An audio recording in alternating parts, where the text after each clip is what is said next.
Assalamualaikum sahabat, semoga dalam keadaan sehat walafiat. Amin.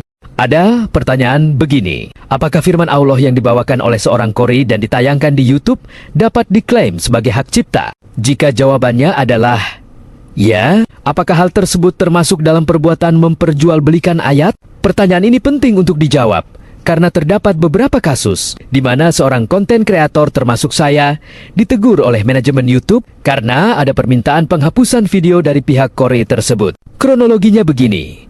Video saya tentang tilawah surat Al-Kahfi dengan memanfaatkan audio milik seorang kreator asal Turki, Egzon Ibrahimi, dihapus oleh manajemen YouTube karena ada permintaan darinya. Dan video tersebut langsung saya hapus. Dan jujur saja, awalnya saya tidak memahami bahwa menggunakan audio tilawah yang dibaca orang lain merupakan pelanggaran ketentuan regulasi YouTube yang terpikirkan oleh saya pada saat itu, bahwa audio tersebut merupakan firman Allah.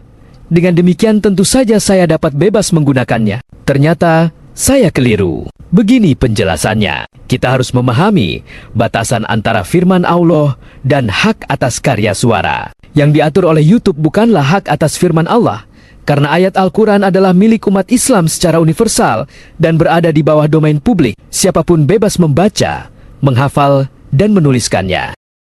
Melainkan hak atas performa suara, teknik vokal, usaha dan biaya produksi yang dikeluarkan oleh Egzon Ibrahimi saat membuat rekaman tersebut. YouTube menganggap bahwa rekaman suara spesifik tersebut merupakan properti intelektual pribadi penciptanya. Lalu, apakah kasus tersebut termasuk dalam kategori memperjualbelikan ayat? Dalam konteks fikih Islam kontemporer, menerima kompensasi atau melindungi hak cipta atas rekaman bacaan Al-Quran umumnya tidak dianggap menjualbelikan ayat dalam arti negatif yang dilarang agama. Yang dihargai dengan materi adalah waktu, tenaga, keahlian vokal, dan infrastruktur rekaman, seperti mikrofon, studio, penyuntingan, bukan kesucian firman Allah itu sendiri. Seringkali dijumpai bahwa qori mengklaim hak cipta bukan semata-mata demi uang, tetapi untuk mencegah penyalahgunaan audio mereka, seperti digunakan untuk iklan yang tidak layak atau video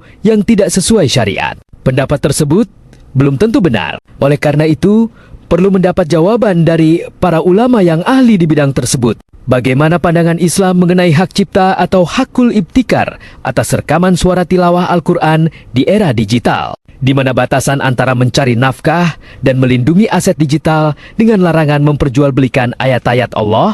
Bagaimana sebaiknya adab seorang kreator konten dalam menggunakan audio dakwah atau muratal karya orang lain agar tetap berkah dan tidak melanggar syariat maupun hukum positif? Dari 3 pertanyaan tersebut, semoga saja ada pencerahan atau jawaban dari para alim ulama atau lembaga yang berwenang seperti Majelis Ulama Indonesia misalnya. Bagaimana menurut sahabat?